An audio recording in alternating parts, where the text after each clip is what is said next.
The dust rose in lazy spirals beneath the hooves of the old mare as she plodded along the rutted trail leading to the Morrison ranch. Emma Hartley gripped the worn leather reins with hands already calloused from years of hard labor, though she was barely 19. The late afternoon sun beat down mercilessly on the Texas plains, turning the horizon into a shimmering line between scorched earth and endless sky. She had walked for 2 days from the last town, sleeping beneath the stars with only a thin blanket and the dress on her back. The mare was borrowed from a kind farmer who took pity on her, another orphan seeking work in a land that showed little mercy to those without family or fortune.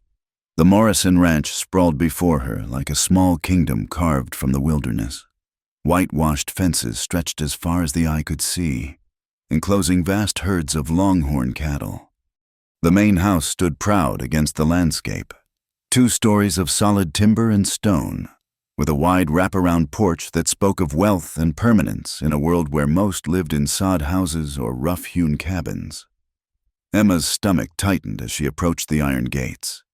She had heard whispers in town about this place. James Morrison was one of the wealthiest ranchers in the county, a man who had built his fortune through sheer will and determination after losing his wife 3 years prior. They said he rarely came home anymore, leaving the ranch in the hands of his foreman while he conducted business in Dallas and San Antonio.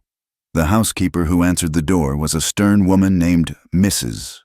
Whitmore, her gray hair pulled back in a severe bun that matched her expression. She looked Emma up and down with sharp eyes that missed nothing: the patched dress, the worn boots, the desperate hope barely concealed behind a mask of dignity. "Another one looking for work, I suppose," Mrs. Whitmore said, her voice carrying the weight of having turned away dozens before. "Yes, ma'am. I'm a hard worker. I can cook, clean, tend animals, mend." "Can you read?" Emma hesitated. "Some, ma'am. Enough to follow recipes and such." The older woman's expression softened almost imperceptibly. "Mr. Morrison's daughter, Sarah, is 6 years old. She needs attention. The last 3 girls we hired couldn't handle the isolation out here. This ranch is 15 miles from the nearest neighbor, 20 from town. It's not a place for those seeking excitement or society. I'm not seeking anything but honest work and a roof over my head, ma'am." Mrs. Whitmore studied her for a long moment. "You're an orphan?" Emma lifted her chin. "Yes, ma'am, but I've been taking care of myself since I was 12. I know my place, and I'm not afraid of hard work or loneliness." "Very well. Trial period of 1 month, room and board, plus $2 a week. You'll help with household duties and assist with Miss Sarah when needed. Any questions?" "No, ma'am. Thank you, ma'am." The first days blurred together in a routine of endless tasks. Emma rose before dawn to start the kitchen fires, prepared breakfast for the ranch hands, scrubbed floors until her knees were raw, hauled water from the well, and fell into her narrow cot each night too exhausted to dream. The other servants, Mrs. Whitmore, the cook Maria, and old Tom who tended the grounds, kept their distance, waiting to see if she would last.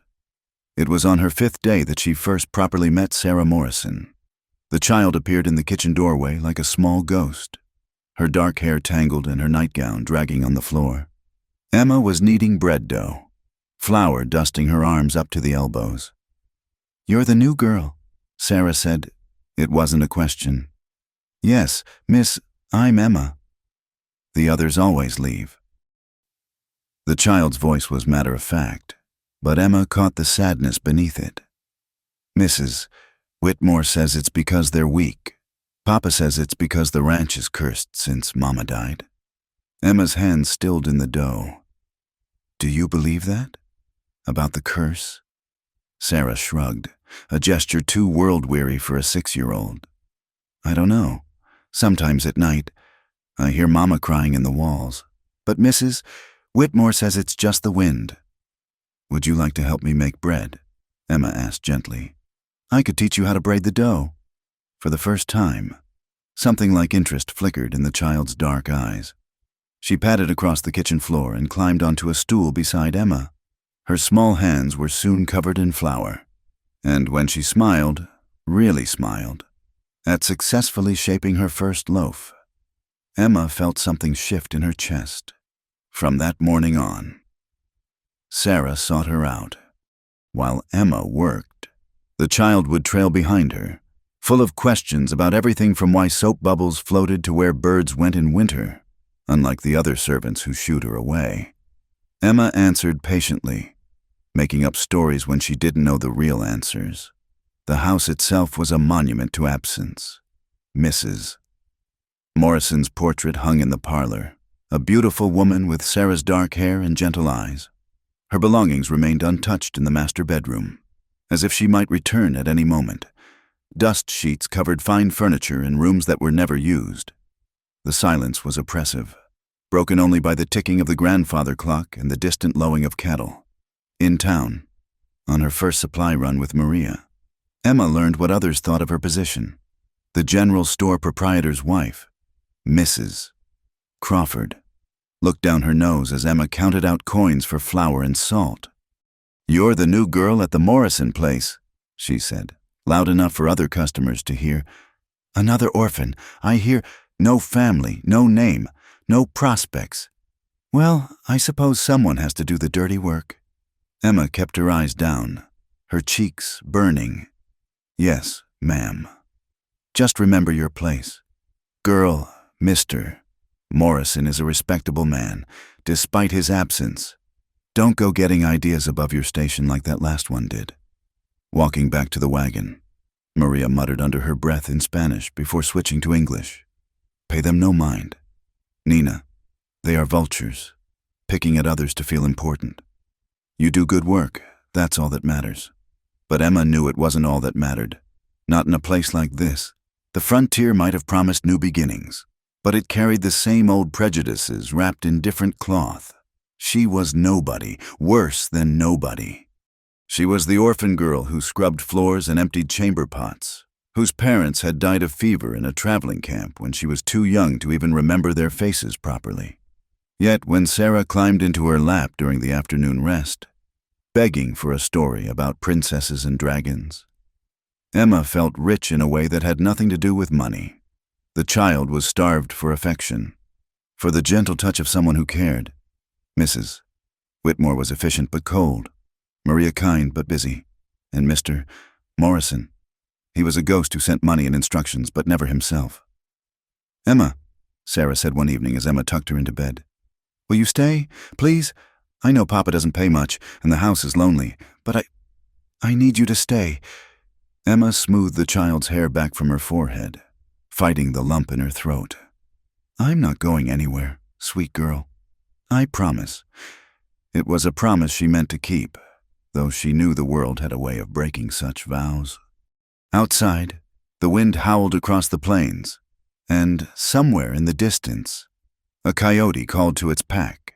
The Morrison ranch stood solid against the darkness, but inside, 3 hearts, the stern housekeeper, the lonely child, and the orphan maid, waited without knowing what they waited for. Change was coming with the turning of the season. Emma could feel it in her bones, the way animals sense a storm. She just didn't know yet that it would arrive in the form of a man on horseback, returning to a home that had learned to function without him, to a daughter who had found comfort in the arms of a stranger who was supposed to be just the help. The October wind carried the scent of change as James Morrison rode through the gates of his ranch for the first time in 4 months. Dust clung to his dark coat, and his face bore the weathered lines of a man who had spent too many nights under unforgiving stars. The business in Dallas had dragged on longer than expected, complicated by cattle rustlers and disputed land claims that required his personal attention. At 34, James cut an imposing figure, broad shoulders shaped by years of ranch work, hands scarred from rope burns and barbed wire, eyes the color of storm clouds that had seen too much loss. His jaw, covered in several days' stubble, set in a hard line as he surveyed his domain. Everything appeared in order, yet something felt different. Tom hobbled out from the barn to take his horse, the old man's face creasing into a relieved smile. "Welcome home, Mr. Morrison. We weren't expecting you till next week." "Finished early," James replied curtly, dismounting with the fluid grace of a man more comfortable in the saddle than anywhere else. "How's my daughter?" "Miss Sarah's well, sir. In the house, I believe." James nodded, already striding toward the front entrance. The familiar weight of responsibility settled on his shoulders like a yoke. This house, these lands, the 100 souls who depended on him for their livelihood. It was all his to bear. A burden made heavier by the empty space beside him where Margaret should have been Mrs. Whitmore met him at the door, her usual efficiency tinged with something he couldn't quite identify. "Mr. Morrison, welcome home. Shall I prepare your study?" "Later. Where's Sarah?" "I believe she's in the parlor, sir." He made his way through the house, noting the gleaming floors and dust-free surfaces. At least standards hadn't slipped in his absence. The parlor door stood slightly ajar, and he could hear voices within, Sarah's high, animated chatter and another voice, softer, responding with gentle encouragement. James pushed open the door and froze. In the golden lamplight, a young woman sat in Margaret's favorite chair with Sarah curled against her side. The child's head rested on the woman's shoulder, small fingers playing with a strand of honey-colored hair that had escaped from beneath a simple cap. A book lay open between them, but Sarah's eyes were closed, her breathing deep and even. The woman, girl, really, she couldn't be more than 20, was stroking Sarah's hair with one hand while holding the book with the other, completely absorbed in the peaceful moment. Her face, plain but pleasant, wore an expression of such tender care that James felt his chest constrict. She looked up then, and her green eyes widened in alarm. She made to rise, to wake Sarah, but James raised a hand to stop her. For a long moment, they simply stared at each other across the lamplit room. "She was restless," the girl whispered finally. "Bad dreams again? I thought a story might help." James found his voice with effort. "You're the new maid." "Emma Hartley, sir." Her voice was steady despite the fear he could see in her eyes. "I apologize.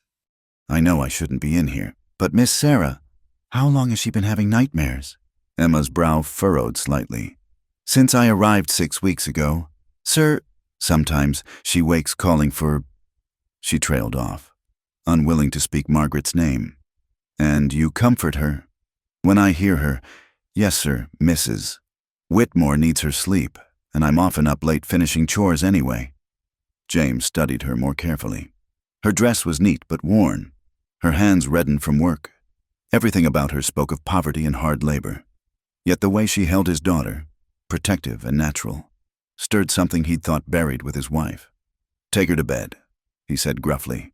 "Then report to my study." Emma rose carefully, cradling Sarah with surprising strength. The child stirred but didn't wake, merely burrowing deeper into the maid's embrace with a contented sigh. James watched them go, his jaw tight. 20 minutes later, a knock came at his study door. Emma entered at his command, standing before his desk with her hands clasped and eyes downcast. In the harsh light of the oil lamps, she looked even younger, more vulnerable. "Explain yourself," James said, though he wasn't entirely sure what he wanted explained. "I'm sorry, Mr. Morrison. I know my place. I shouldn't have—" "How often does she seek you out?" Emma glanced up, surprised by the question. "Every day, sir. She follows me while I work, helps with simple tasks. In the evenings, she asks for stories." "And you indulge her?" A flash of defiance crossed her features. "She's lonely, sir. She needs—" She caught herself, color flooding her cheeks. "Forgive me. It's not my place to say what she needs." James leaned back in his chair, studying her. "You're an orphan, Mrs. Whitmore tells me." "Yes, sir." "No family at all?" "No, sir." "Then you understand loneliness." It wasn't a question, and Emma didn't treat it as one. She simply met his gaze with those green eyes that seemed to see too much. "Tell me," James continued, "what makes you think you have the right to mother my daughter?" The words came out harsher than intended, and he saw her flinch, but she didn't back down. "I don't presume to mother her, Mr. Morrison. I'm simply kind to her. If that's overstepping, then dismiss me, but I won't apologize for showing affection to a child who's starving for it." The boldness of her words hung in the air between them. James felt his temper flare. How dare this nobody, this servant girl, presume to judge how he raised his daughter? But underneath the anger was something else. Shame, perhaps, or recognition of a truth he'd been avoiding. "You forget yourself," he said coldly. "Perhaps I do, sir. But tonight, your daughter slept peacefully in my arms instead of crying alone in her room. Make of that what you will." She stood there, chin raised despite the trembling in her hands. And James was struck by the odd dignity she carried despite her station. Margaret would have liked her, he thought suddenly, and the realization was like a knife between his ribs. "You may go," he said, "but in the future, you will remember your position in this household. You are not her mother, not her governess, not her friend. You are the maid. Is that understood?" "Yes, Mr. Morrison." She left quietly, but James could see the disappointment in her eyes, not for herself, but for Sarah. He poured himself a whiskey and stood at the window, looking out at the vast darkness of his lands. In the reflection, he could see Margaret's portrait on the wall behind him, her painted eyes seeming to reproach him. The days that followed were tense. Emma kept her distance, performing her duties with quiet efficiency but no longer lingering when Sarah sought her out. The child, confused by the sudden coldness, became withdrawn and difficult. Meals were silent affairs, with Sarah picking at her food and Emma serving with downcast eyes. James told himself it was for the best. There were boundaries that needed maintaining, lines that shouldn't be crossed. But at night, when he passed Sarah's room and heard her crying softly, when he saw Emma pause outside the door with her hand raised to knock before remembering his words and walking away, he felt like the worst kind of fool. His reputation in town remained intact. The successful rancher who'd built an empire from nothing, who'd survived loss with his dignity intact. But here in his own home, he was failing at the one thing that truly mattered. And it had taken a penniless orphan girl to show him that truth. One evening, exhausted from a day of branding cattle, he came upon them by accident. Emma was in the kitchen garden, pulling weeds, while Sarah sat nearby making chains from wildflowers. They weren't talking, his orders had been clear, but Sarah had scooted close enough that her shoulder touched Emma's skirt, and Emma had shifted just enough to provide shade from the setting sun. It was such a small thing, that wordless comfort, yet it spoke volumes about the bond between them, a bond he had tried to sever out of. What? Pride? Fear? The terrifying realization that his daughter had given her heart to someone who could leave them just as Margaret had, though by choice rather than death. James turned away before they could see him, but the image stayed with him through dinner and beyond. That night, for the first time in months, he stopped at Sarah's door after bedtime. She was awake, curled small beneath her quilts. "Papa?"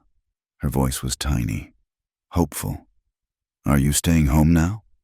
"For a while, yes." He sat awkwardly on the edge of her bed. "Sarah, about Emma." "She doesn't tell me stories anymore," Sarah said, and the sadness in her voice was like an accusation. "She says it's not proper. Did I do something wrong?" "No, sweetheart, I did." The admission cost him, but the way Sarah's face lit up was worth it. Maybe Margaret had been right all those years ago when she'd told him his pride would be his downfall. He'd just never imagined it would be an orphan maid who'd prove it. The November frost came early that year, silvering the grass and turning breath into small clouds in the morning air. Emma rose before dawn as always, her fingers stiff with cold as she lit the kitchen fires. The house had settled into an uneasy rhythm since Mr. Morrison's return. She performed her duties. He maintained his distance, and Sarah moved between them like a small diplomat trying to broker peace. This morning brought new challenges. Tom burst through the kitchen door, his weathered face grave. "Water's gone brackish at the well. The drought's getting worse. Mrs. Whitmore, already seated at the servants' table with her morning tea, set down her cup with a sharp click. How much fresh water do we have? Maybe 2 days' worth, if we're careful. Emma's mind raced through the implications. No water meant no cooking, no cleaning, no drinking water for the 100 head of cattle in the nearest pasture. She'd lived through drought before, in the traveling camps of her childhood, and knew how quickly desperation could set in. "There's a spring," she said quietly. Both Tom and Mrs. Whitmore turned to look at her. "About 3 miles north, near the canyon. I saw it when I was gathering kindling last month. The water ran clear." Tom shook his head. "That's Comanche territory. Girl, Mr. Morrison won't allow." "Mr. Morrison will decide what he will and won't allow." The man himself stood in the doorway, having entered silently, his gray eyes fixed on Emma. "Show me." Within the hour, Emma found herself mounted on one of the ranch horses, riding alongside James Morrison across the frost-brittle plains. He'd insisted on just the two of them going. A reconnaissance, he'd called it, though Emma suspected he wanted to judge her claim without witnesses to his potential embarrassment if she was wrong. She wore a borrowed coat over her thin dress, but still shivered in the wind. "If Mr. Morrison noticed, he gave no sign. His attention focused on the horizon, where storm clouds gathered like a promise or a threat. "You ride well for a maid," he observed after they'd covered a mile in silence. "I learned young, sir, when you follow the harvest camps, you learn many things. Is that how you lived, following the harvests?" Emma kept her eyes forward. "My parents did, before the fever took them. After that, I did whatever work I could find. And now you found work here." "Yes, sir." He seemed to expect more, but Emma had learned long ago that her story wasn't one people wanted to hear. The orphan girl who'd survived by mucking stables and washing dishes in saloons, who'd fought off men's advances and slept in barns. It wasn't a tale for polite company. They found the spring where she'd promised, a small pool fed by water seeping from the rocks, surrounded by stunted trees that had somehow survived the drought. James dismounted and knelt beside it, cupping the water in his hands and tasting it carefully. "It's good," he said, surprise evident in his voice. "How did you know to look here?" "The birds," Emma replied, sliding down from her own horse. "In dry times, they always know where water is. I followed a flock of quail." He looked at her then, really looked at her, and Emma felt exposed under that storm-gray gaze. "You're full of surprises." "Miss Hartley, I'm just observant. Sir, it's helped me survive." They spent the next hour exploring the area, planning how to transport water back to the ranch. Emma suggested a routine, teams of men with wagons, rotating so the spring wouldn't be overtaxed. James listened to her ideas with growing respect, occasionally asking questions that showed he was taking her seriously. As they prepared to leave, the sky opened up, not with the rain they desperately needed, but with sleet that stung their faces and made the horses dance nervously. James cursed under his breath, scanning the terrain. "There's a line shack about a mile east," he said.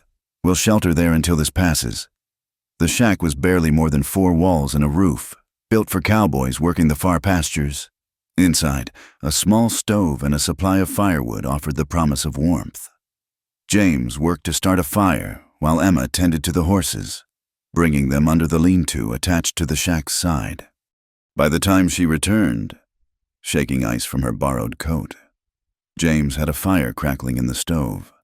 The single room was tiny, forcing an intimacy that made Emma acutely aware of her employer's presence. "You should get warm," he said, gesturing to the stove. "That dress isn't made for weather like this." Emma moved closer to the heat, trying not to think about how she must look, bedraggled, her hair escaping from its pins, her dress soaked at the hem. In the flickering firelight, Mr. Morrison looked younger, less forbidding. She could see traces of the man he must have been before loss hardened him. "Tell me about my daughter," he said suddenly. "The truth, not what you think I want to hear." Emma considered her words carefully. She's brilliant, sir, curious about everything. She reads better than most children twice her age. But she's also lost. She doesn't understand why you stay away, why the house feels so empty even when people are in it. And you fill that emptiness for her? I try to help where I can. She reminds me of myself at that age, alone, trying to make sense of a world that's taken something precious from her. James was quiet for a long moment, staring into the fire. My wife died bringing her into this world. For 3 years. I couldn't look at Sarah without seeing Margaret's face, without remembering that last terrible night. By the time I realized what I was doing to her, the damage was done. She'd learned not to need me. But she does need you, Emma said softly. Every story she asks me to tell has a father in it, a brave cowboy who comes home to save the day. She's waiting for you, Mr. Morrison. She's been waiting all along. The sleet hammered against the roof, and the wind howled through the cracks in the walls. In this small space, with a storm raging outside, the barriers of class and position seemed as flimsy as the walls protecting them from the elements. You lost your parents young, James said. How did you go on? Emma had never been asked that question before. Most people assumed orphans simply survived, like weeds growing through cracks in stone, without wondering about the how or why of it. I almost didn't, she admitted. There were nights I thought about walking into the desert and not coming back, but then morning would come, and there'd be something, a sunrise, a kind word from a stranger, a child needing help, that made me take one more step. Eventually, those single steps added up to a life. And now, what makes you take those steps now? Emma met his gaze steadily. Sarah, this work, the chance to matter to someone, even if I'm just the maid. You're not just... James stopped himself, but Emma had heard the emotion in his voice.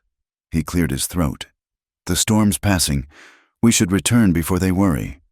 The ride back was quiet, but it was a different kind of silence than before.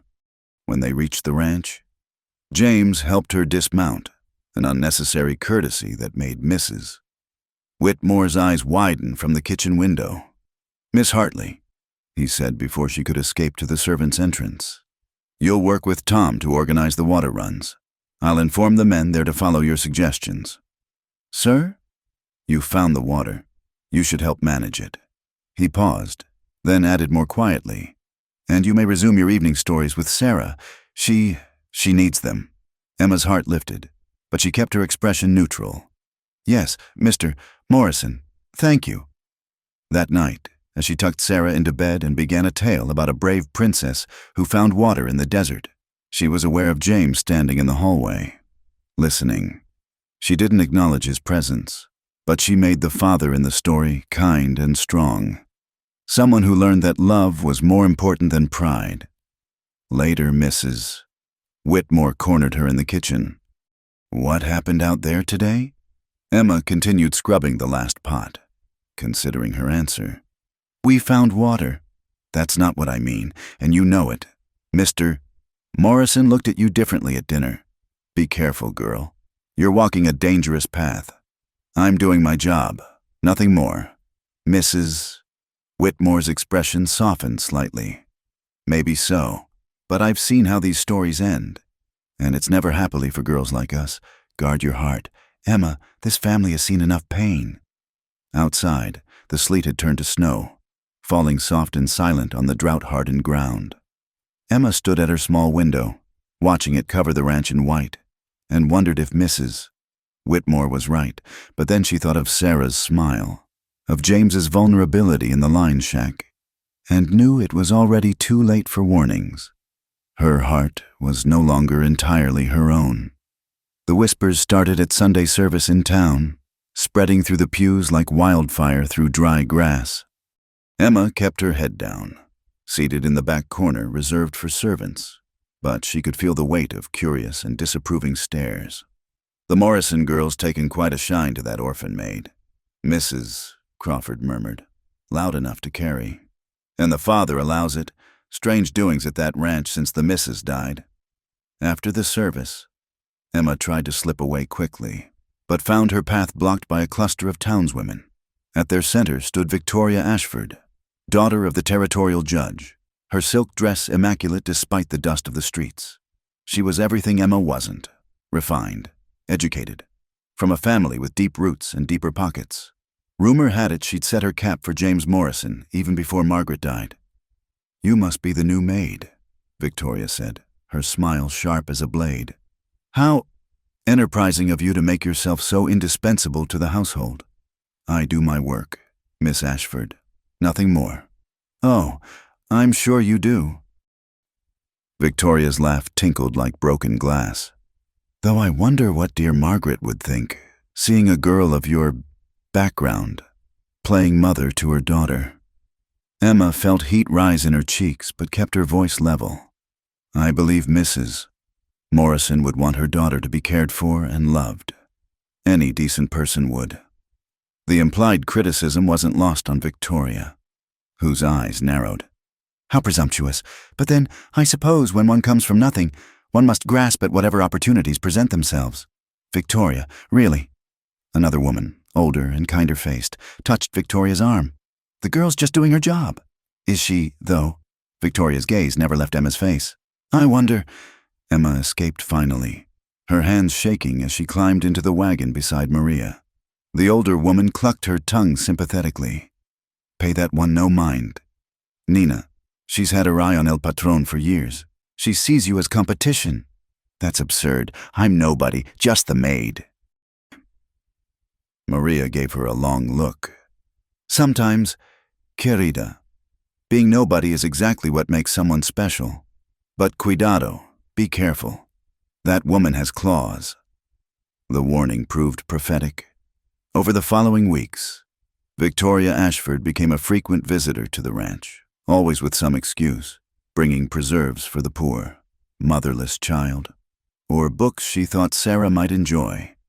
She swept through the house like she already owned it, finding fault with everything from the dust on the mantelpiece to the way Emma had arranged the flowers in the parlor. "Really, James," Emma heard her say one afternoon, "you must think about getting proper help. Someone trained, perhaps from back east. This girl means well, I'm sure, but Sarah needs more than a barely literate orphan can provide." Emma, carrying linens past the open study door, forced herself to keep walking, though James's response made her pause. Emma has done more for Sarah in 3 months than anyone else managed in 3 years. "I won't hear criticism of her work." "Her work?" Victoria's voice took on a calculating tone. "Is that all she's done for this household? James, people are beginning to talk." "Let them talk. I have no interest in gossip. You should have interest in your daughter's reputation. What kind of example is being set, allowing such familiarity between classes? The child calls for her constantly. It's unseemly." That evening, Emma was serving dinner when Victoria voiced her concerns more directly, this time in front of Sarah. "My dear child," Victoria said, reaching across to pat Sarah's hand with condescending affection, "you must learn not to be quite so attached to the servants. It's not proper for a young lady of your station." Sarah jerked her hand away. "Emma's not just a servant, she's my friend." "Oh, darling, no, servants aren't friends. They're employees. Surely your father has explained the difference." Sarah's face crumpled with confusion and hurt. She looked between her father and Emma, who stood frozen with a serving dish in her hands. "Emma reads to me," Sarah said stubbornly. "She teaches me things. She cares about me. I'm sure she's very kind," Victoria continued smoothly. "But caring for you is what she's paid to do. It's not real affection. Sweet child, not like family." "Victoria, that's enough." James's voice cut through the room like a whip crack, but the damage was done. Sarah pushed back from the table and ran from the room, her sobs echoing down the hallway. Emma set down the dish and started to follow, but Victoria's voice stopped her. "You see, this is exactly what I mean. A proper governess would maintain appropriate boundaries." Emma turned back, her patience finally exhausted. "A proper governess might—" But would she hold that child when she wakes screaming from nightmares? Would she know that Sarah's afraid of the dark because her mother died at night? Would she notice that she won't eat carrots because they were on her mother's plate the last dinner they shared? Her voice grew stronger with each word. I may not have education or breeding, Miss Ashford, but I have something you clearly lack. Genuine love for that little girl. The silence that followed was deafening. Victoria's face flushed an ugly red, while James stared at Emma with an unreadable expression. How dare you speak to me that way? Victoria hissed. You forget yourself entirely. No, Emma said quietly. I'm finally remembering myself. Excuse me, Sarah needs me. She found the child in her room, curled on her bed with her face buried in her pillow. Emma sat beside her, stroking her hair gently until the sobs subsided. Is it true? Sarah whispered. Do you only care because Papa pays you? Emma gathered the child into her arms. Oh, sweet girl. No, your Papa could stop paying me tomorrow, and I'd still love you. Money has nothing to do with what's in my heart. Miss Victoria says I shouldn't love you because you're poor. Miss Victoria is wrong. Love doesn't care about money or station or any of those things adults worry about. Love just is. Sarah was quiet for a moment. Like how Mama loved Papa even though her family said he wasn't good enough because he was new money? Emma blinked in surprise. Who told you that? I heard Mrs. Whitmore talking once. She said Mama's family didn't want her to marry Papa because he made his fortune in cattle instead of inheriting it. Sarah looked up at Emma with wise eyes. Maybe that's why Miss Victoria is so mean. She thinks being born rich makes her better than everyone. Out of the mouths of babes. Emma murmured. A knock at the door interrupted them. James entered without waiting for permission, his face stern but his eyes softer than Emma had ever seen them. Sarah, are you all right? The child nodded but didn't leave Emma's embrace. Papa, you're not going to send Emma away, are you? James moved closer, sitting on the other side of the bed. No, sweetheart, I'm not.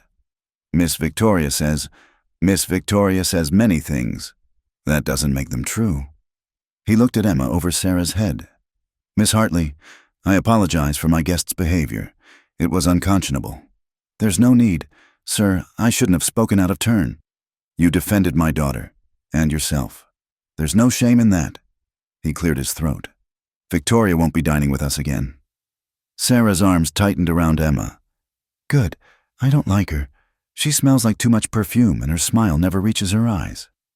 Despite the tension of the evening, Emma found herself suppressing a smile at the child's honest assessment. Even James's mouth twitched slightly. Time for bed now, he said, standing. Emma, a word in my study when you're finished here. Emma's stomach nodded, but she nodded. After Sarah was settled, she made her way to the study, knocking softly on the heavy door. Come. James stood by the window, a glass of whiskey in his hand, his broad shoulders tense. I owe you more than an apology, he said without turning. I've allowed you to be put in an impossible position. The whole town is gossiping, and tonight was unacceptable. I can handle gossip. Mr. Morrison. He turned then, and the look in his eyes made her breath catch. You shouldn't have to. You're under my protection in this house. I failed in that duty tonight. You defended me. That was more than I expected. Was it? He moved closer, and Emma became acutely aware of the late hour, the intimate setting. Why do you expect so little? Emma? The use of her given name sent a shiver through her. Experience has taught me to, then let me teach you something different. He stopped just out of reach, close enough that she could smell leather and soap and something uniquely him.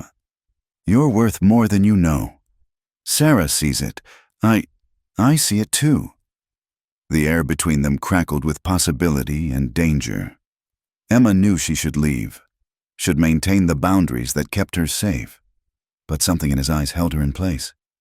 Mr. Morrison. James, he corrected softly. In this room. At least just James.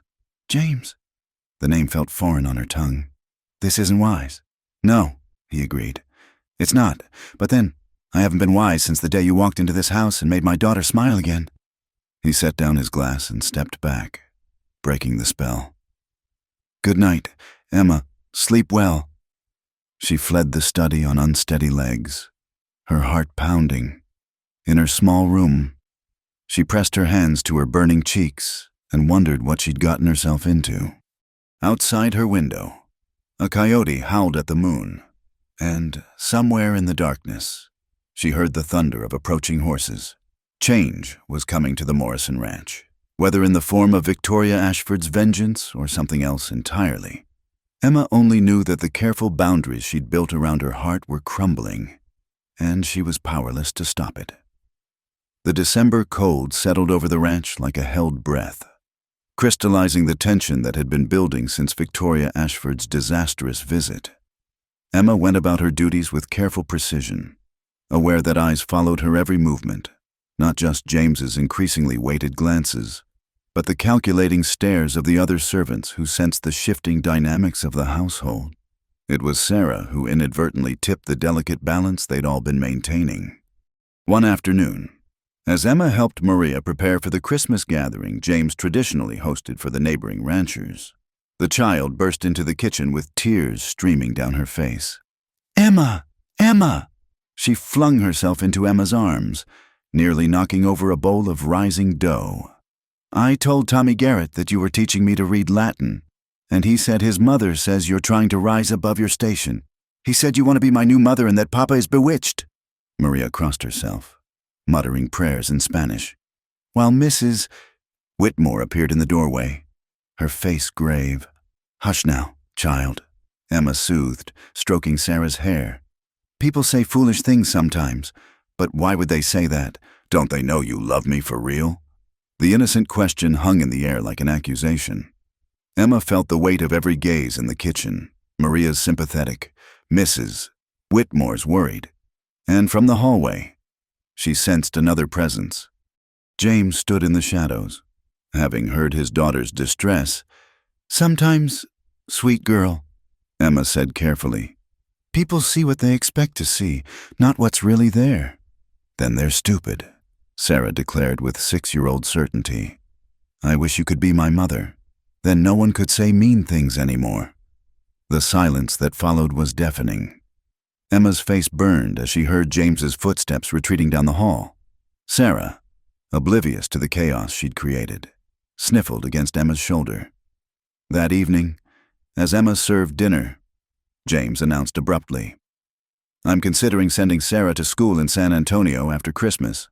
The Ursuline sisters run an excellent academy for young ladies." Sarah's fork clattered to her plate. "No, Papa, no, I don't want to go away." "It would be for your education, sweetheart. You'd learn French, music, proper deportment." "I'm learning here. Emma's teaching me." James's jaw tightened. "Miss Hartley has been very kind, but you need proper instructors." Emma kept her eyes on the serving dish in her hands, though she felt her heart cracking like ice on a pond. This was his solution. Then, to send Sarah away rather than deal with the growing complications of their household. "I won't go," Sarah said, her small face set in an expression remarkably like her father's. "You can't make me." "Sarah, you're sending me away because of what people are saying, aren't you? Because of Emma." The child's perception was devastating in its accuracy. "Just like you went away after Mama died because seeing me hurt too much." James paled. "That's not—" "It is." Sarah pushed back from the table, tears flowing freely. "Everyone leaves or sends me away. First Mama, then you. Now you want to send me from Emma, too. I hate you." She fled the dining room, her sobs echoing through the house. Emma set down the dish and started to follow, but James's voice stopped her. "Let her go." "Sir, she needs—" "What she needs," he said harshly, "is to learn that life is full of disappointments. The sooner she accepts that, the better." Emma turned to face him fully, anger overcoming caution. "Is that what you truly believe? That a 6-year-old should be taught to expect nothing but loss? You forget yourself, Miss Hartley." "Do I? Or am I the only one in this house who remembers what it means to fight for love instead of running from it?" They stared at each other across the laden table, the carefully prepared meal growing cold between them. James's face was a study in conflict, anger, pain, and something deeper that made Emma's breath catch. You know nothing about it, he said finally, his voice low and dangerous. I know that sending Sarah away won't stop the gossip. It will only confirm it and break her heart in the process. Then what would you have me do? The question burst from him like water through a dam. Half the county thinks I've taken you as He ran a hand through his dark hair, frustration evident in every line of his body. Your reputation is in tatters because of your association with this family. Sarah's future prospects could be damaged.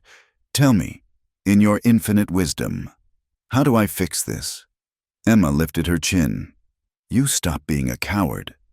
The word hung between them like a thrown gauntlet. James's eyes flashed dangerously. Careful, he warned. Why? What will you do? Dismiss me? Send me away like you plan to send Sarah? Add me to the list of people who've disappointed the great James Morrison by daring to love him and his daughter? You can't. He seemed to struggle for words. This is impossible. Only because you make it so. Emma's voice softened. James, that little girl upstairs would walk through fire for you. And you have her love. Real, unconditional love. Do you know how rare that is? I've spent my whole life searching for a family, for somewhere to belong. You have it, and you're ready to throw it away because of what Victoria Ashford and her circle might whisper at tea. He moved around the table, stopping just inches from her. This close, she could see the battle raging in his storm-gray eyes. And you? He asked roughly. What about you in all this? What about me? You speak of Sarah's love, but what do you feel? Emma's heart hammered against her ribs. You know what I feel. Do I? You talk of fighting for love, but you haven't said. He lifted a hand as if to touch her face, then let it fall. Tell me I'm not alone in this madness. You're not alone, she whispered. But James, I'm nobody. A penniless orphan who cleans your floors and mends your daughter's stockings. Whatever you think you feel is real, he finished firmly. More real than anything I've felt since Margaret died. You've brought light back into this house. Emma, into Sarah's life, into mine. And yet you'd send us both away rather than face that truth. He caught her hand, his calloused fingers gentle around hers. I'm trying to protect you, both of you. You don't know how cruel this world can be to those who step outside society's boundaries. Don't I? Emma laughed bitterly. I've been on the receiving end of that cruelty my entire life. The only difference now is that I have something worth fighting for. Emma! A crash from upstairs interrupted them. They broke apart as misses. Whitmore's voice called out urgently, racing upstairs. They found Sarah's room in chaos, books thrown about, her precious doll collection scattered on the floor. The window stood open, cold air billowing the curtains. She's gone. Mrs., Whitmore said, white-faced. Climbed out the window and down the trellis. I saw her heading toward the stables. James cursed.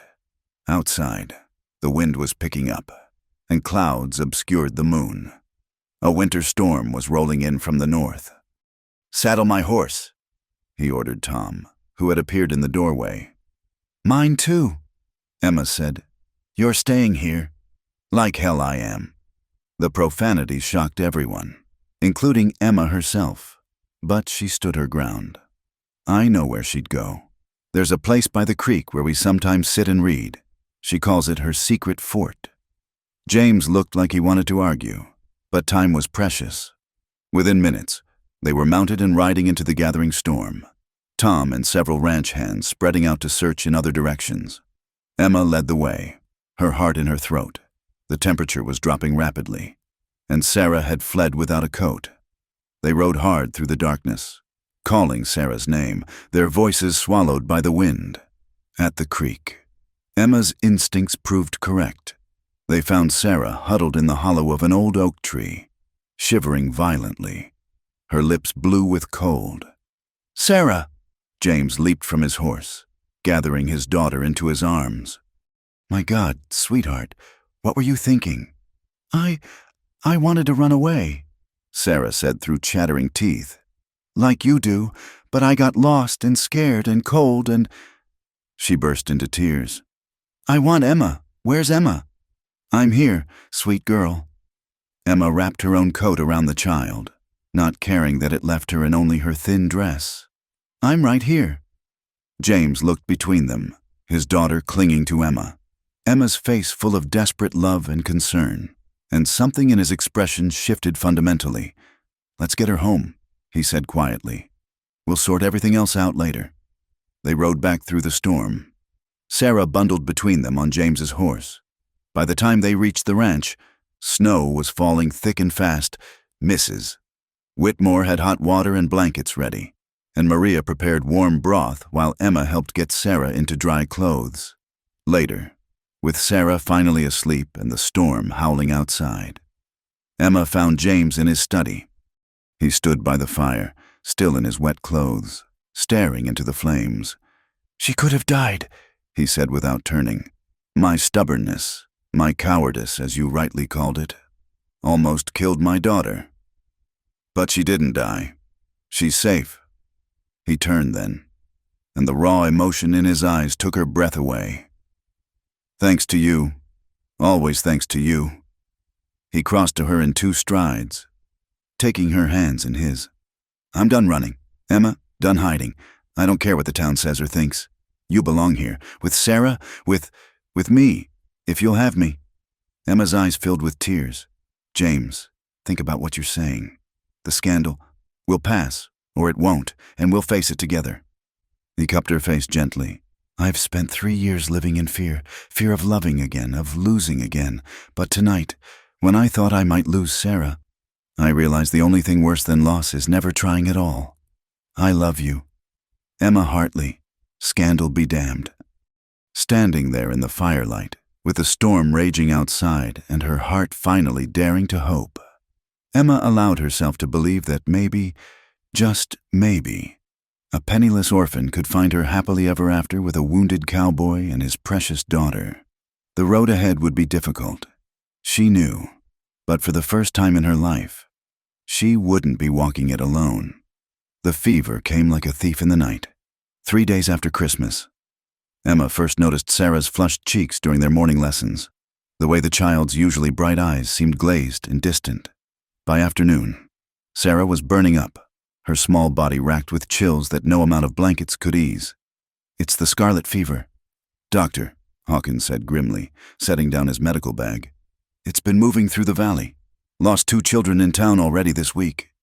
James's face went ashen. "Margaret died of childbed fever. I can't— Not Sarah, too." "We'll do everything we can," the doctor assured him, though his eyes held little hope. "Keep her cool. Try to get fluids into her. If she makes it through the next 3 days." He didn't finish the sentence. Emma stood frozen in the doorway, watching James collapse into a chair beside his daughter's bed, his strong shoulders shaking. The sight broke something inside her. "I'll prepare cool cloths," she said, her voice steady despite the terror clawing at her chest. "You shouldn't be here." "Mrs. Whitmore said, catching her arm. "The fever's catching. If you fall ill too, I'm not leaving her. For the next 72 hours. Emma barely left Sarah's side. She bathed the child's fevered skin, coaxed water between her cracked lips, sang soft lullabies when Sarah cried out in delirium. James remained too, a hollow-eyed ghost who spoke in whispers and flinched every time his daughter's breathing grew labored. "Emma?" Sarah's voice, weak as a newborn kitten's, came during the second night. "Are you there? I'm here, sweet girl. I'm right here. I'm scared. Will I see Mama soon?" Emma's throat closed up, across the bed. James made a sound like a wounded animal. "You're going to be fine," Emma said firmly. "You're going to get better and grow up to be a beautiful, strong woman. You'll travel the world and have adventures and tell your own children stories about how brave you were. Promise. I promise." Sarah's small hand found hers, burning hot but trusting. "If I do see Mama, I'll tell her about you. I'll tell her Papa found someone who loves us." James stood abruptly and left the room. Emma heard his footsteps on the stairs, the slam of the front door. She wanted to go after him, but Sarah's fingers tightened weakly around hers. "Don't go," the child whispered. "Please don't go." "Never," Emma vowed. "I'll never leave you." The crisis came just before dawn on the third day. Sarah's breathing grew shallow, rattling in her chest. Her skin was gray, lips tinged blue. Emma found herself praying, desperate, broken prayers to any power that might be listening. She'd lost everything else in her life. Not this child. Please, not this precious girl. "Fight, Sarah," she whispered fiercely. "Fight for me, for your papa, for all the stories we haven't told yet, all the adventures we haven't had." She didn't know if it was her words or pure miracle. But as the first rays of sun touched the window, Sarah's breathing deepened. The terrible heat began to break, sweat beading on her forehead. By the time Dr. Hawkins arrived for his morning visit, the child was sleeping peacefully. Her color improved. "Well, I'll be damned," he muttered, checking her pulse. "Excuse my language, ma'am, but I didn't think. She's through the worst of it. She'll be weak for weeks, but I believe she'll recover." Emma sagged with relief, exhaustion hitting her like a physical blow. She'd been running on nothing but willpower and love for 3 days. Now, knowing Sarah would live, her body began to shut down. "Emma?" James's voice seemed to come from very far away. "Emma, you're burning up." The next days passed in a haze of fever dreams and fragmentary awareness. Emma was vaguely conscious of being moved to a proper bedroom, not her servants' quarters, but one of the guest rooms. She heard voices, James's rough with worry, Mrs. Whitmore's unusually gentle, Maria's soft Spanish prayers. Sometimes she thought she felt a small hand in hers and heard Sarah's voice. "You have to get better, Emma. You promised you'd never leave." When the fever finally broke, Emma opened her eyes to find sunlight streaming through lace curtains she didn't recognize. The room was lovely. Papered walls, a fire crackling in the grate, fresh flowers on the bedside table. James sat in a chair beside the bed, his head in his hands. "James?"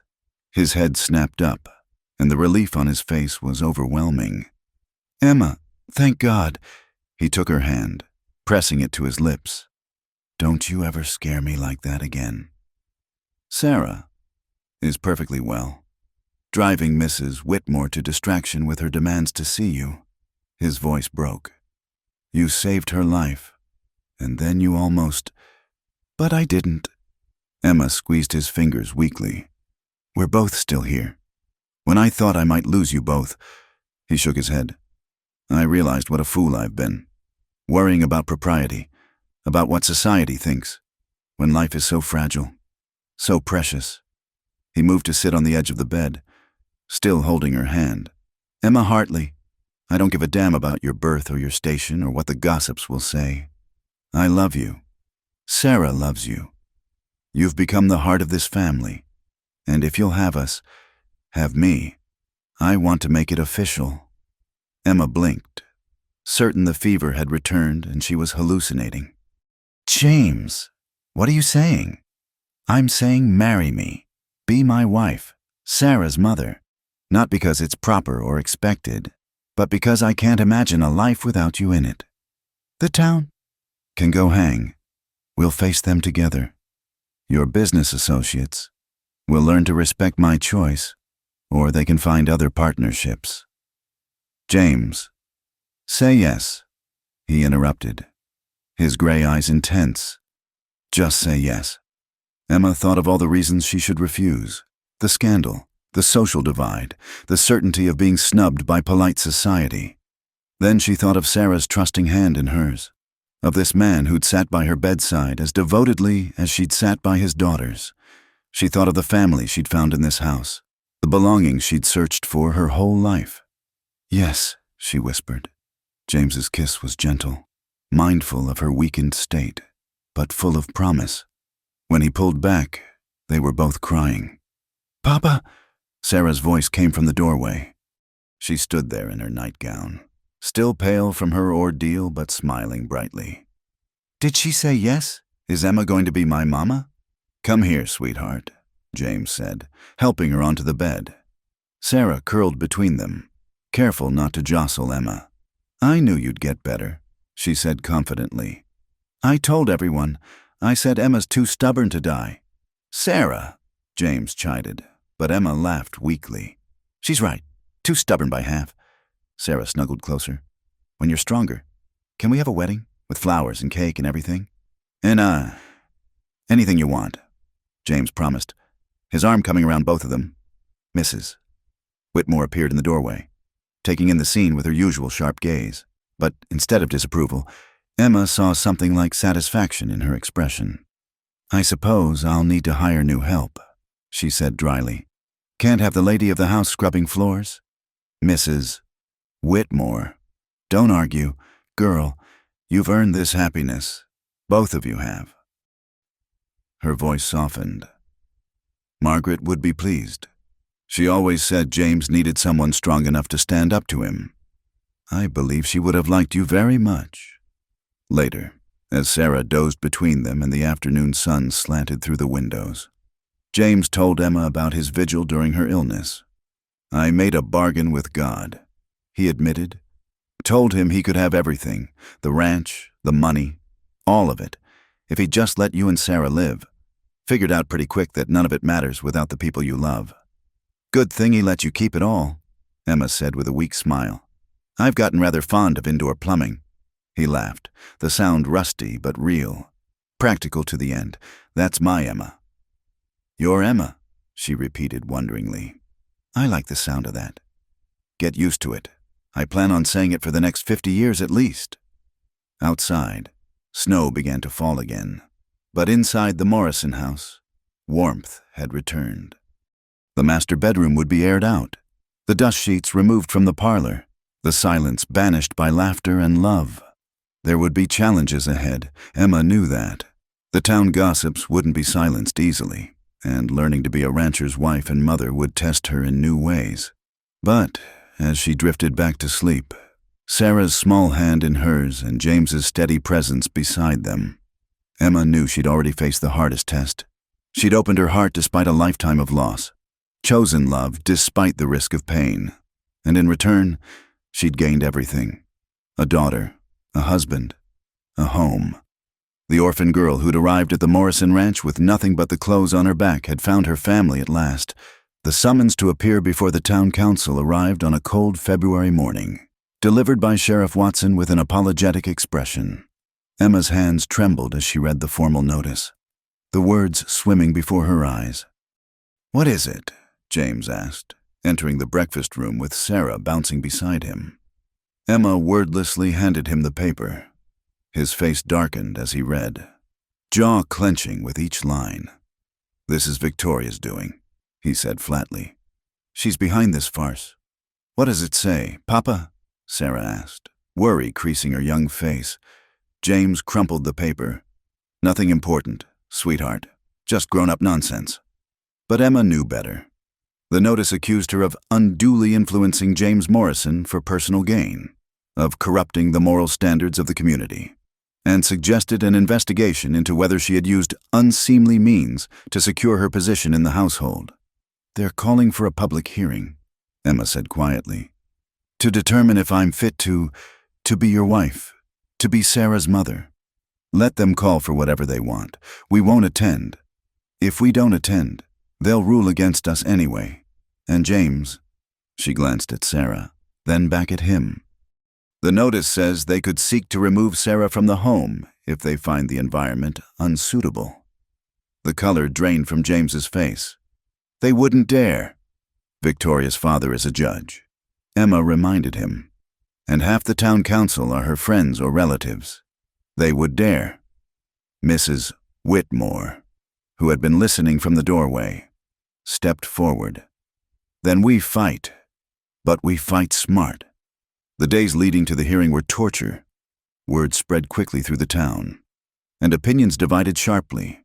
Some supported James's right to choose his own wife, while others, led by Victoria and her circle, painted Emma as a scheming gold digger who had preyed on a grieving widower.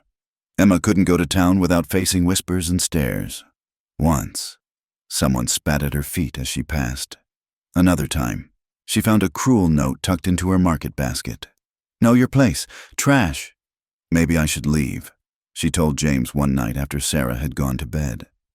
"If I go, they'll leave you and Sarah alone." James pulled her into his arms. "Don't you dare. Don't you dare let them win. We stand together, or not at all." "But Sarah needs you." "I need you. And I'll be damned if I let Victoria Ashford and her vindictive games drive you away." The night before the hearing, unexpected allies began to emerge. Maria arrived at the back door with several other Mexican workers from neighboring ranches. "We will speak for you, señorita," Maria said firmly. "Tell them how you helped during the drought, how you treated us with respect when others wouldn't even look at us." Tom brought a petition signed by every hand on the Morrison ranch. "Ain't a man here who hasn't seen how you've changed this place for the better. Miss, we'll all be at that hearing." "Even Doctor?" Hawkins stopped by. "I'll testify about your conduct during Sarah's illness. No mercenary would have risked their life the way you did." But it was Sarah who provided the most powerful statement.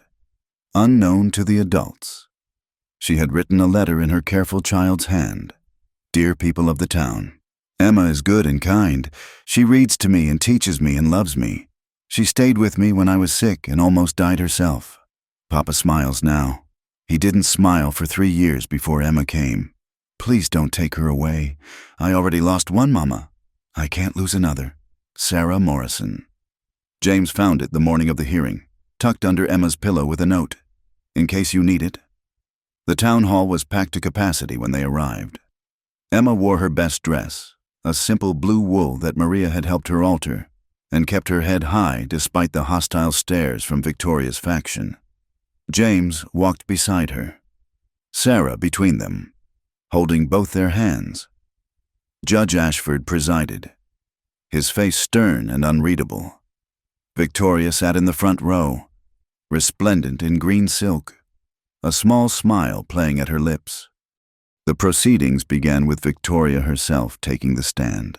She painted a picture of Emma as a calculating woman who had insinuated herself into the Morrison household, using the child's affections to secure a position far above her station. "It's unnatural," Victoria declared, "and it sets a dangerous precedent. What's to stop every servant girl from attempting to seduce their employers if we allow this?" Several others testified in similar vein. Women from Victoria's social circle who spoke of propriety and moral standards. Men who muttered about the natural order being disrupted. Then it was time for the defense, Doctor. Hawkins spoke first, describing Emma's selfless behavior during Sarah's illness. Maria and the ranch workers testified about her kindness and hard work. Mrs. Whitmore, in her stark black dress, commanded attention as she spoke of Emma's dedication to Sarah and positive influence on the household. But the turning point came when an unexpected witness stood up. Mrs. Margaret Morrison's sister, Helen, who had traveled from Dallas when she heard about the hearing. "I've kept silent too long," Helen said, her voice carrying through the hushed hall.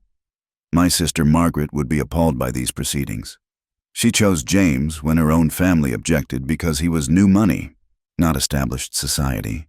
She knew what it was to be judged for following her heart." She turned to look directly at Victoria. "And you, Miss Ashford, should be ashamed.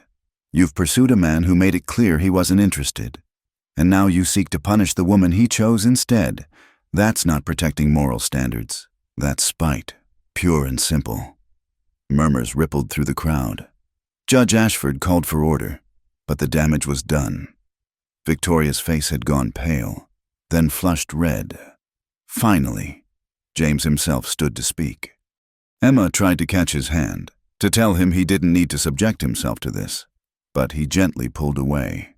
"You all know me," he began, his deep voice filling the room.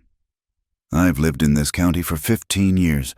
I've built my business honestly, treated my workers fairly, contributed to this community. When I lost Margaret, many of you stood by me, and I'm grateful for that." He paused, his gray eyes sweeping the crowd. "But grief is a cold companion. For 3 years, I've merely existed, My daughter grew up motherless while I hid behind work and duty. Then Emma Hartley came to us. His voice strengthened. She asked for nothing but honest work. She gave everything, her time, her care, her health, her heart. She made my daughter laugh again. She made me remember what it meant to hope. He turned to face Judge Ashford directly. You question whether she's worthy to be my wife, to be Sarah's mother? I say the question is whether I'm worthy of her. She could have anyone. A derisive laugh from Victoria's section interrupted him. James's eyes flashed dangerously. Yes, Miss Ashford, even with her humble origins, Emma Hartley could have anyone, because she has something you clearly lack, a heart capable of genuine love, not just ambition dressed up as affection. Gasps echoed through the hall. Victoria stood abruptly, her face contorted with fury. How dare you? How dare I speak the truth? James shot back. You've tormented this woman out of jealousy, tried to destroy a child's happiness out of spite. That's the real scandal here. Papa! Sarah's small voice cut through the tension. She had stood up on her chair to be seen. Can I talk now? Judge Ashford looked uncomfortable. This is highly irregular. Please? Sarah's eyes were wide and earnest. It's important. After a moment's hesitation, he nodded. Sarah climbed down and walked to the center of the floor, looking impossibly small but utterly determined. Emma teaches me to read and write and do sums, she began. But she also teaches me to be kind. She says being rich or poor doesn't matter. What matters is how you treat people. She gives food to hungry families even when we don't have much. She speaks Spanish with Maria and makes her smile. She listens to Tom's stories about the old days. She turned to Victoria. You're pretty and rich and your dresses are nice, but you're mean. You made Emma cry. You tried to send me away to school so Papa wouldn't love Emma. That's not what good people do. The hall was utterly silent. Sarah reached into her pocket and pulled out a small, worn book. This was my mama's. Emma found it in the attic and fixed it for me. She could have hidden it, tried to make me forget Mama so I'd love her more. But she didn't. She tells me stories about Mama, helps me remember her. That's how I know Emma really loves me. She wants me to be happy, even if it makes her sad sometimes. Tears were rolling down Emma's cheeks. James moved to stand behind their chair, his hand on Emma's shoulder. Sarah walked back to them. Her piece said, "Can we go home now? Mrs. Whitmore is making pot roast." A ripple of laughter broke the tension. Judge Ashford cleared his throat, clearly affected despite himself. "I think," he said slowly, "we've heard enough. This hearing was called to investigate whether Miss Hartley has unduly influenced Mr. Morrison and whether their proposed union would corrupt the moral standards of our community." He looked at his daughter, something like disappointment in his eyes. "What I've seen today is a woman who has brought love and healing to a bereaved family, who has earned the respect of workers and professionals alike, and who has faced this inquisition with dignity." Victoria made a sound of protest, but her father silenced her with a look. "I find no grounds for any action against Miss Hartley or Mr. Morrison. They are free to marry with the blessing of this council." He paused. "And may I add, Miss Hartley, that you've shown more grace under pressure today than many who were born to privilege. The Morrison family is fortunate to have you." The hall erupted. Some cheered, others muttered disapproval, but Emma heard none of it.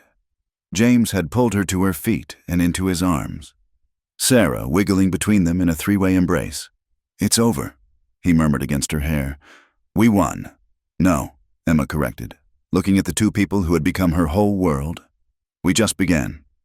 As they left the town hall, head held high despite everything, Emma realized the orphan girl who'd arrived at the Morrison Ranch truly was gone. In her place stood a woman who had faced down society's scorn and emerged victorious, not because she'd changed who she was, but because she'd refused to. The wedding could wait for spring. For now, going home together was victory enough. The spring rains came early that year, washing the dust from the land and bringing with it the sweet scent of wildflowers. The Morrison Ranch had never looked more beautiful, Emma thought, as she stood on the porch watching the preparations for her wedding day. White sheets billowed on clotheslines like ship sails, and Maria directed an army of helpers in the outdoor kitchen, the aroma of roasting meat and fresh bread filling the air.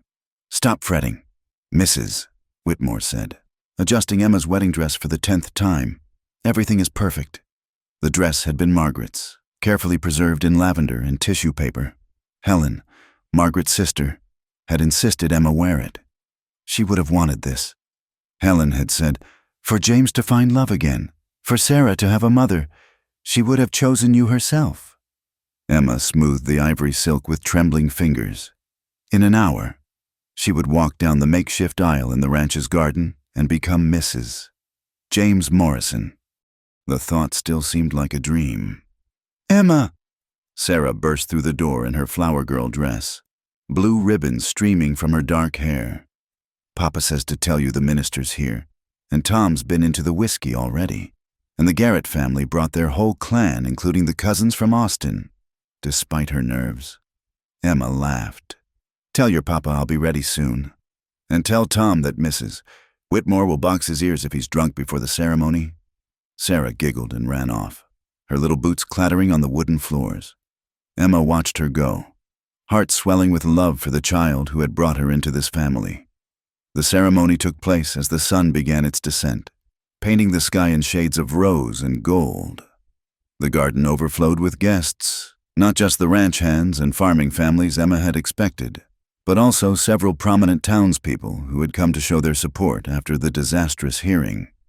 Even Judge Ashford attended, though Victoria was notably absent, having left to visit relatives back east shortly after her public humiliation.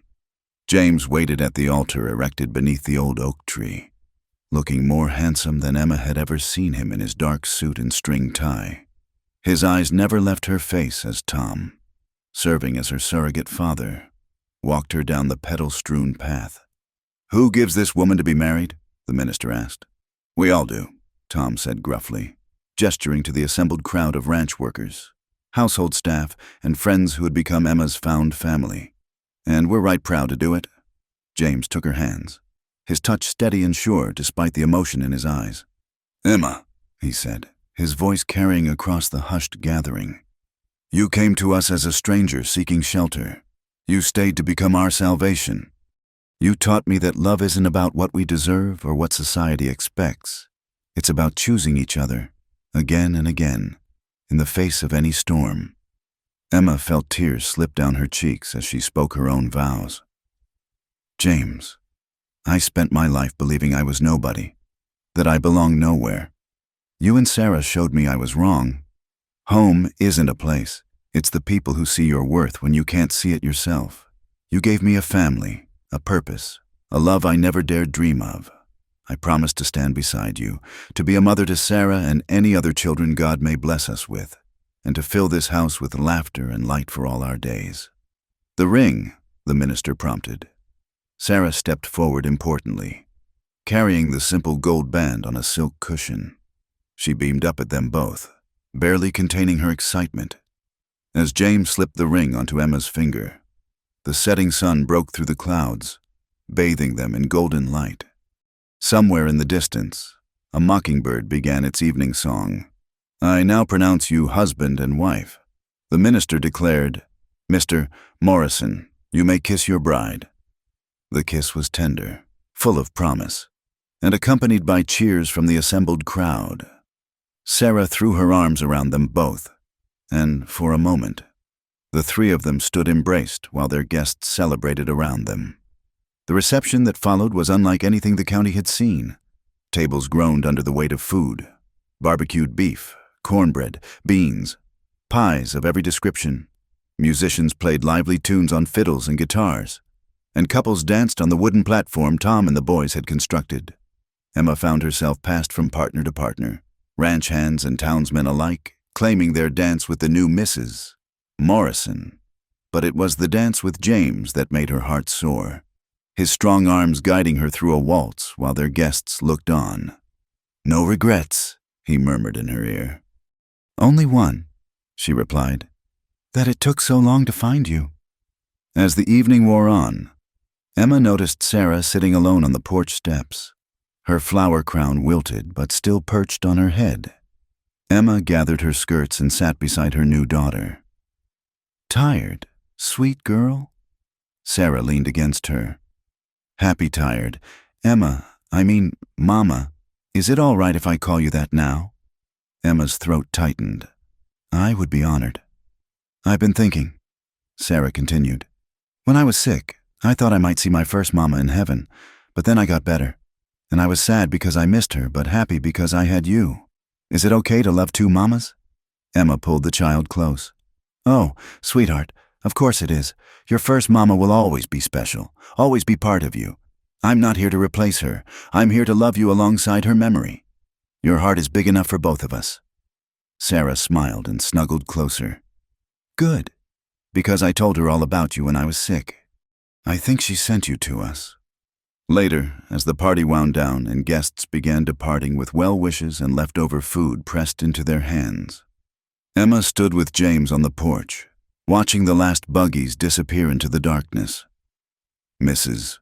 Morrison," he said, savoring the words. "How does it feel?" Emma considered the question, looking out at the land that was now truly her home.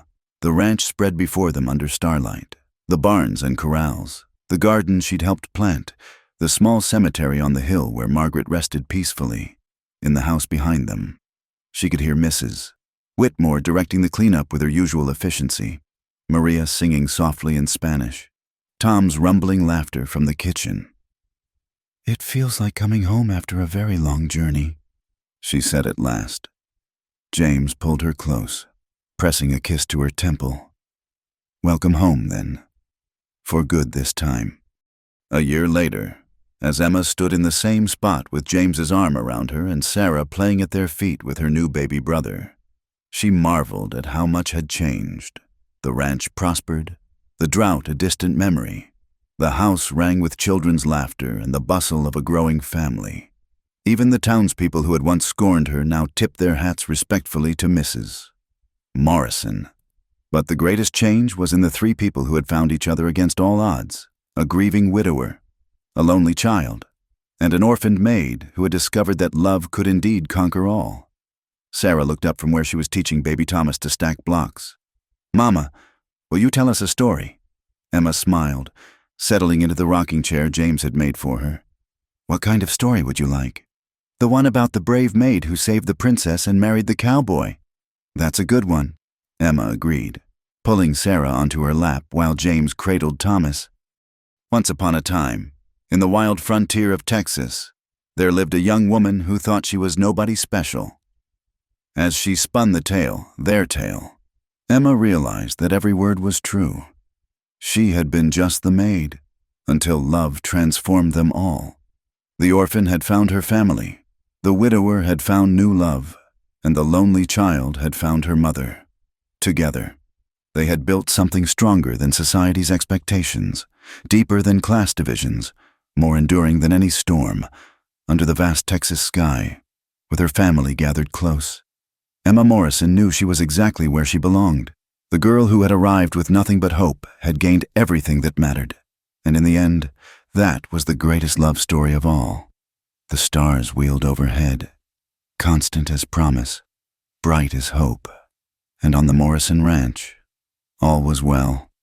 Thank you so much for listening to this Wild West love story. I hope it touched your heart as much as it touched mine while sharing it. I'd love to know where you're listening from. Please leave a comment below and let me know what part of the world you're in. Don't forget to subscribe to the From Wild West channel for more authentic frontier tales of love, courage, and adventure. Share your thoughts about Emma and James's journey in the comments. Did you believe in their love?